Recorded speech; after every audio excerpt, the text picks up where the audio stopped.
जय जोहार, नमस्कार। मैं सुदामा वर्मा और आप लोग देख रहे हैं छत्तीसगढ़ टीवी। साथियों, आज हम करेला की खेती के ऊपर चर्चा करेंगे और जानेंगे कि करेला की सफल खेती किस तरह से किया जाता है। करेला की खेती के ऊपर एक डिटेल वीडियो जिस पर हम बात करेंगे कि करेला की उन्नत किस्में कौन कौन सी हैं, करेला की रोपाई कौन समय किया जाना चाहिए, उसका टाइम, अनुकूल समय, टेम्परेचर, मिट्टी क्या है, खेत की तैयारी कैसे करें, खाद का शेड्यूल कैसे रखें, कौन कौन सा स्प्रे लें, बेड की तैयारी कैसे करें, नर्सरी की तैयारी कैसे करें, बेसल डोज कैसे दें, कितना खर्चा आता है, कितना टोटल मुनाफा होता है। तो इन सभी टॉपिक पर विस्तार पूर्वक चर्चा करते हैं और जानते हैं कि एक सफल करेला की खेती के लिए कौन कौन से चीज़ों पर हमें ध्यान देना चाहिए। तो साथियों, आज का वीडियो बहुत ही महत्वपूर्ण होने वाला है, तो वीडियो पर बने रहिए। और जो किसान साथी हमारे चैनल पर नए आए हैं वो हमारे चैनल छत्तीसगढ़ टीवी को सब्सक्राइब कर लें। तो आइए सबसे पहले समझते हैं कि करेला की खेती के लिए कौन कौन सी बहुत बढ़िया और उन्नतशील वैरायटी है, कौन कौन सी ऐसी वैरायटी है जिसमें रेजिस्टेंस पावर अच्छी मात्रा में होता है। तो हम आप लोगों के लिए मुख्य 5 से 6 प्रकार के करेले की वैरायटी चुन करके लाए हैं, जिसमें से सबसे पहला है राशि हाईवेज का नूर 026। दूसरी वैरायटी है यूएस एग्री सीड्स का SW 810। तीसरा नॉनहेम्स की अमन श्री। चौथा है VNR की आकाश। पांचवा है ईस्ट वेस्ट सीड्स का प्राची। और एक अंतिम छठवा है क्लाउज की अनुष्का। तो साथियों, यह 6 जो बीज की वैरायटी है वो बहुत बढ़िया है और बहुत अच्छा उत्पादन देने में सक्षम है। अतः आप इन 6 वैरायटियों में से किसी भी वैरायटी की चयन करके करेले की खेती शुरू कर सकते हैं। साथियों, अब करेले की खेती करने के लिए सबसे पहले अपन समझते हैं कि टाइमिंग, करेले की खेती के लिए अनुकूल समय क्या है, उसका टेम्परेचर क्या होना चाहिए और किस तरह की मिट्टी में हम करेले की खेती कर सकते हैं। तो इस दूसरे टॉपिक पर, जिसे हम टाइमिंग, टेम्परेचर और सॉइल कह सकते हैं, तो इसके तहत जानते हैं कि किस तरह से हम करेले की खेती करके अच्छा मुनाफा ले सकते हैं। तो सबसे पहली चीज़, अगर हम टाइमिंग की बात करें तो बरसात के लिए जून जुलाई का महीना बहुत बढ़िया है। आप जून जुलाई में रोपाई करके करेले की बहुत बढ़िया उत्पादन ले सकते हैं। और यदि हम करेले की खेती गर्मियों के लिए कर रहे हैं तो दिसंबर और जनवरी का महीना बहुत बढ़िया है, जिस पर हम करेले की रोपाई करके बहुत बढ़िया करेले का उत्पादन ले सकते हैं। तो याद रखें, टाइमिंग बरसात के लिए यदि कर रहे हैं तो जून जुलाई का महीना, गर्मियों के लिए कर रहे हैं तो दिसंबर जनवरी का महीना। यदि जून जुलाई में कहीं हम सफल कहना चाहिए लेट हो गए हैं तो हम अगस्त में भी रोपाई कर सकते हैं। अगस्त भी कोई लेट नहीं होता। और गर्मियों के लिए दिसंबर जनवरी में अगर नहीं हो पाया तो हम फरवरी के शुरुआत में भी खेती कर सकते हैं। अब बात करते हैं कि टेम्परेचर। तो टेम्परेचर 15 डिग्री सेंटीग्रेड से लेकर अधिकतम 35 डिग्री सेंटीग्रेड तक का तापमान करेले की खेती के लिए अनुकूल बताया गया है। और इसके भीतर का जो तापमान है वो बहुत बढ़िया रहता है। अब चर्चा करते हैं कि किस तरह की मिट्टी में हमें करेले की खेती करना चाहिए। तो करेले की खेती के लिए काली मिट्टी, काली दोमट मिट्टी, लाल मिट्टी, पीली मिट्टी, पीली और उपयुक्त जीवाश्म पदार्थ वाले हर प्रकार के सॉइल पर जिसकी मृदा की pH मान 5.5 से लेकर 7.5 तक हो, वो सब मिट्टी करेले की खेती के लिए अनुकूल है। आप उसमें करेले की बहुत बढ़िया सफल खेती कर सकते हैं। तो अब चर्चा करते हैं अगले टॉपिक पर, जिसकी नाम है खेत की तैयारी और हम बेड कैसे बनाएं, मतलब field preparation and bed making. तो साथियों, खेत की तैयारी के लिए तो सबसे पहले हम अपने जो 9 नास वाले कहना चाहिए या पंजा जो होता है 5 नास वाले, उसमें 2 से 3 जुताई, अच्छे से गहरी जुताई कर लें। उसके बाद प्लाऊ कर दें और प्लाऊ करने के बाद में कम से कम संभव हो तो 1 से 2 माह तक के लिए धूप खाने के लिए छोड़ दें। उसके बाद में क्या करें कि चूँकि हमें बेसल डोज खाद के लिए सबसे अच्छा खाद, जिसमें कहना चाहिए हमें पर्याप्त मात्रा में ऑर्गेनिक कार्बन मिलता है, वो है हमारा घर का कहना चाहिए देसी सड़ा हुआ गोबर का कंपोस्ट खाद। तो अच्छे से जब धूप खा जाए उसके बाद में आप लोग 5 से 6 ट्राली गोबर की अच्छी तरह से सड़ी हुई खाद पूरी खेत में बिखेर कर उसे अच्छी तरह से मिलाकर रोटोवेटर कर लें। और फिर रोटोवेटर करने के बाद में, रोटोवेटर से समतल करने के बाद में फिर हम चालू करेंगे बेड बनाने की तैयारी। तो बेड बनाने के लिए आप बेड मेकर से बेड की दूरी इस तरह से रखें कि बेड से बेड की जो दूरी है वो 2.5 से 3.5 फुट की आए। बेड की जो चौड़ाई है वो लगभग 3 फुट का रखें और बेड की जो ऊंचाई है वो 1 फुट का रखें। तो इस रीति से आप बेड की तैयारी कर लेवें। अब बात करते हैं कि हमें नर्सरी की तैयारी कैसे करनी चाहिए। तो नर्सरी की तैयारी बहुत ही आसानी से हम घर पर कर सकते हैं।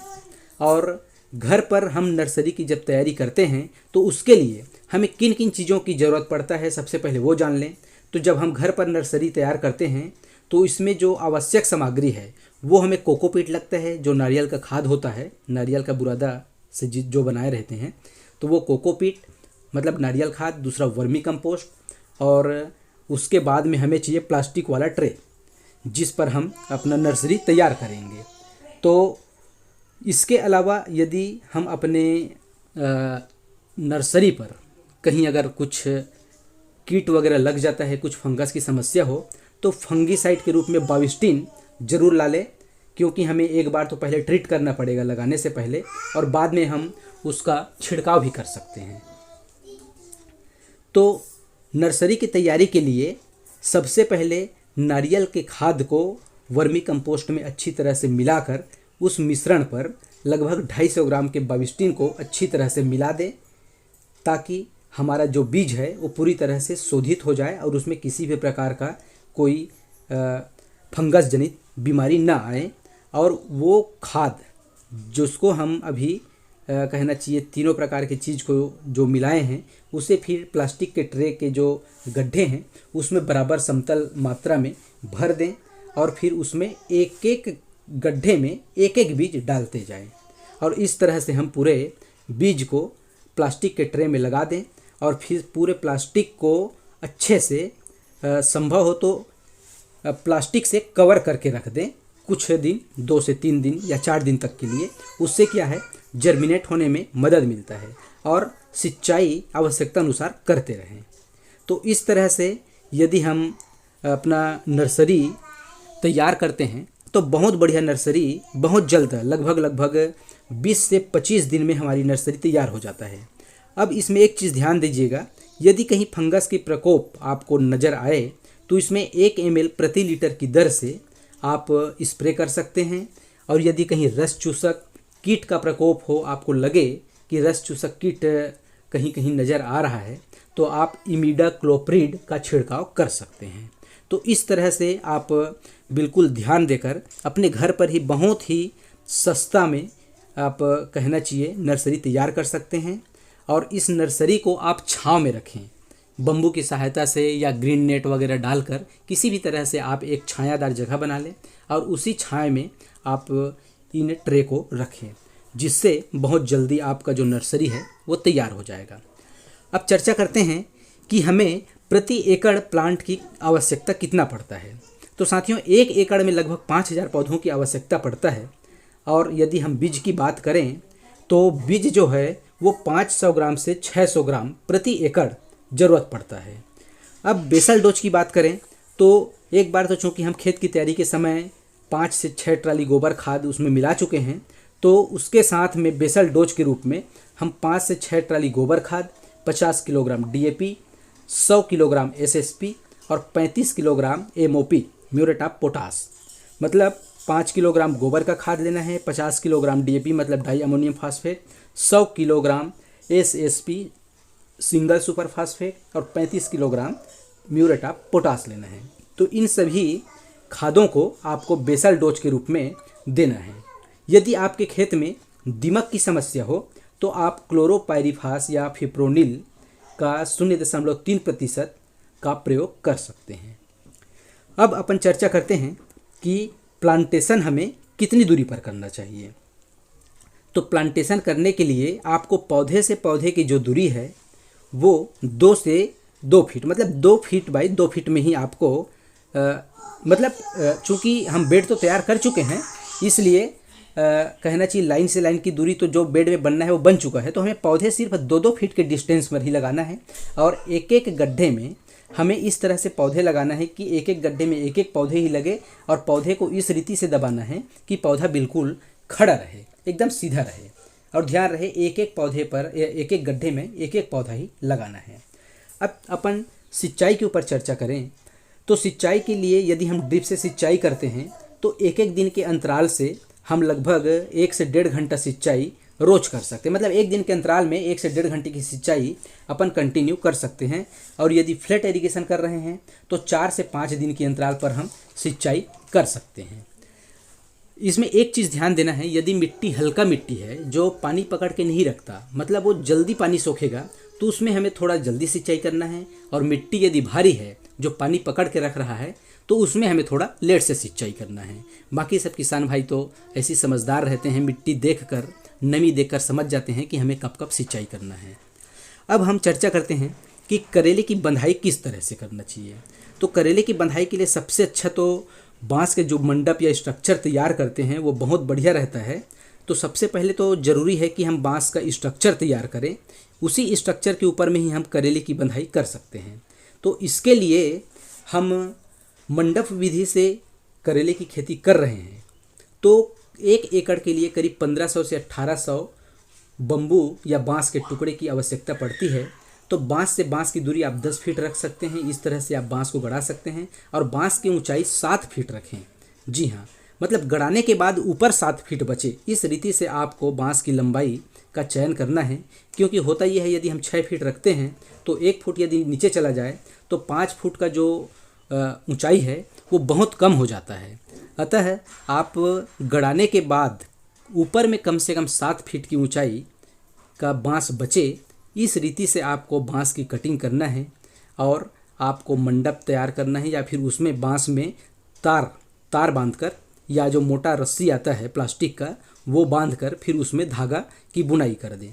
और धागा की बुनाई करने के बाद में फिर जैसे ही हमारे करेले में ब्रांचेस निकलना शुरू होता है तो उसको आप धागे के माध्यम से उस बुने जो तार बुने हैं, तार में जो धागा बुने हैं उस पर अपन धीरे धीरे चढ़ाते जाएं।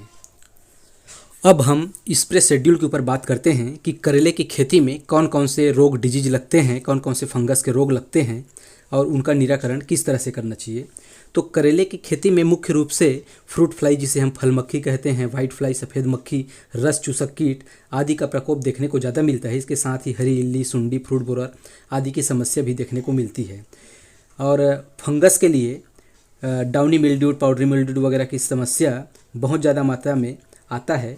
तो फल मक्खी की वजह से यदि हमारी जो फसल है, फल है, उसमें यदि सड़न लग रहा है तो आप उसके लिए फेरोमोन ट्रैप वगैरह का इस्तेमाल करके इस समस्या को काफ़ी हद तक कम कर सकते हैं। अब रहा सवाल कि हमें कौन कौन से स्प्रे कब कब लेना है, तो इसकी पूरी डिटेल जानकारी हम स्क्रीन में दे रहे हैं। आप लोग यहाँ से नोट करके समय समय पर इसका स्प्रे ले सकते हैं। और साथ ही इसके स्प्रे के तुरंत बाद आप स्क्रीन पर खाद का शेड्यूल भी देख सकते हैं कि हमें कौन कौन सा खाद कब कब देना है। उसका पूरा शेड्यूल हम स्क्रीन में दे रहे हैं, तो आप वहां से नोट करके समय समय पर बताए हुए जो खाद हैं उसका छिड़काव करते रहें। अब चर्चा करते हैं कि करेले की जो खेती है उसका जीवन चक्र कितने दिनों का होता है, मतलब लाइफ साइकिल के ऊपर। तो करेले का जो फसल चक्र है, करेले का लाइफ साइकिल कहें, वो टीपी करने से लेके अंत तक लगभग 120 से 125 दिन का होता है। अब हम चर्चा करते हैं कि करेले की खेती के लिए प्रति एकड़ लागत कितना लगता है।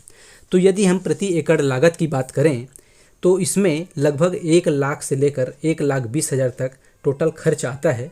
इसमें बांस वगैरह का, तार और जितने भी और अन्य चीज़ें हैं उसका खर्च शामिल है।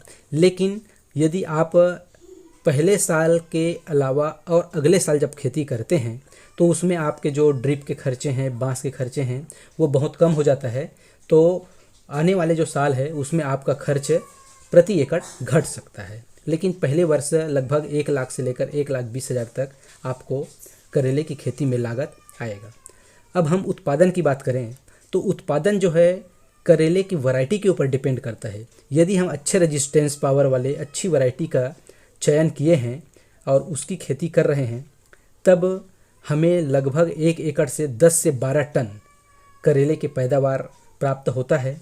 और यही यदि हम हल्की वैरायटी का चयन किए हैं तो हमें हल्की वैरायटी की खेती से लगभग 7 से 8 टन करेला प्राप्त होता है। तो कोशिश करें कि मेहनत उतना ही करना है, खाद स्प्रे शेड्यूल हर चीज़ का पालन हम अच्छे से अच्छे कर रहे हैं, तो क्यों ना अच्छी वैरायटी का चयन करें जिसमें रेजिस्टेंस पावर अच्छा हो, जिसमें हमें कम देख रेख में भी अच्छा उत्पादन मिल सके। तो इसलिए अच्छी वैरायटी का चयन करें और कोशिश करें कि 10 से 12 टन तक का पैदावार लें। अब हम मुनाफा के ऊपर चर्चा करें तो साथियों, पूरे टोटल खर्च को काट कर, जैसे कि हम लगभग 1 से 1,20 तक का खर्च बताए हैं, 1,20,000 तक का, तो यदि हम वो खर्च काटें और हमें अच्छा मौसम मिला हो, हमें अच्छा प्रॉफिट कहना चाहिए अच्छा उत्पादन मिला हो, तो कम से कम मिनिमम से मिनिमम 1,50,000 रुपये से लेकर लगभग 1,80,000 तक का हमें प्रति एकड़ मुनाफा हो जाता है। यह प्रैक्टिकल अनुभव है। जी हाँ साथियों, प्रति एकड़ करेले से 1,50,000 से लेकर 1,80,000 रुपये तक का किसान भाइयों को मुनाफा अवश्य हो जाता है। तो ये तो रहा करेले की खेती के लिए कुछ महत्वपूर्ण टॉपिकों पर महत्वपूर्ण सुझाव और जानकारी। अब हम चर्चा करते हैं कि करेले की खेती में यदि हमें कुछ ऐसी चीज़ों का भी ध्यान रखना पड़ता है जिसका ध्यान नहीं रखने से हमें करेले के जो उत्पादन है वो बहुत घट सकता है। तो उसमें कुछ ऐसी चीज़ें हैं जिसका ध्यान रखना चाहिए। तो इसके लिए हम आपको बता दें कि करेले की फसल पर डाउनी मिल्ड्यू फंगस का प्रकोप देखने को ज़्यादा मिलता है, तब इसके लिए आप बोर्डेक्स मिक्सचर का स्प्रे ले सकते हैं, एक्रोवेट फफूंदनाशक का छिड़काव कर सकते हैं। करेले की खेती में एक महत्वपूर्ण समस्या आती है फलों का टेढ़ापन। तो यदि ऐसी समस्या आपके कहना चाहिए खेत में हो, फसल में हो, तो इसके निदान के लिए आप बोरान 500 ग्राम और कैल्शियम नाइट्रेट 2 किलो का ड्रिप से छिड़काव करके ड्रिप से छोड़ सकते हैं, जिससे आपकी जो समस्या है फलों का टेढ़ापन वो दूर हो जाएगा। सफ़ेद मक्खी, सकिंग पेस्ट, थ्रिप्स, फंगस आदि के लिए प्रॉपर स्प्रे लेते रहें, जिससे हमारे उत्पादन जो है बरकरार रहे। ठंडी के दिनों पर पाला पड़ने पर हमारी जो फसल है वो पूरी तरह से तहस नहस हो जाता है। तो कोशिश करें कि हमारे फसल पर पाला ना पड़े, इसके लिए रात के समय में सिंचाई करना, ठंड के समय जड़ों के पास पर्याप्त नमी होना बहुत ज़रूरी रहता है। तो कोशिश करें कि हम रात के समय सिंचाई करें, सल्फ़र की डस्टिंग करें, सल्फ़र का डस्टिंग लेना बहुत ज़रूरी होता है। और खेत के चारों तरफ आपको धुआं अवश्य करना चाहिए, इससे पाला काफ़ी हद तक कम हो जाता है और हमारा जो उत्पादन है वो पूरी तरह से बरकरार रहता है, अच्छा उत्पादन मिलता है। अच्छा उत्पादन के लिए खेत की साफ़ सफाई भी बहुत ज़रूरी कहना चाहिए चीज़ें हैं। तो हमें बेड के आसपास अपने फसल जहाँ पर हम लगाए हैं उसके आसपास भी यदि कोई घास फूस आए, जग आए, तो उसे समय समय पर निराई गुड़ाई करते रहें। बेड के उन जगहों पर कहना चाहिए जहाँ पर हम मल्चिंग नहीं बिछा पाए हैं, वहाँ पर यदि घास फूस हो तो उसकी साफ़ सफाई अच्छे से करें। और पूरी खेत की साफ़ सफाई बहुत ज़रूरी है, तब जाकर ही हम एक अच्छा उत्पादन करेले की खेती से ले सकते हैं। तो किसान भाइयों से अनुरोध है कि अपनी खेत की अच्छी तरह से साफ़ सफाई अवश्य रखें। और हाँ, एक और ख़ास बात, यदि हमें करेले की फसल पर अधिक मात्रा में उत्पादन लेना हो, अधिकतम पैदावार चाहिए, तो इसके लिए प्रति एकड़ की दर से ह्यूमिक एसिड 200 से 500 gram, micronutrient fertiliser, ferrous sulphate, boron, chelated zinc आवश्यकता अनुसार ड्रिप से अवश्य देते रहें। इससे हमारे जो उत्पादन है वो बहुत काफ़ी हद तक बढ़ जाता है। तो इन सब चीज़ों का किसान भाई अवश्य ध्यान दें। तो आज के इस वीडियो में बस इतना ही। उम्मीद करता हूँ कि आज के वीडियो आप लोगों के लिए काफ़ी हेल्पफुल रहेगा। हमारे करेले की खेती करने वाले सभी किसान भाइयों के लिए बहुत ही मददगार साबित होगा।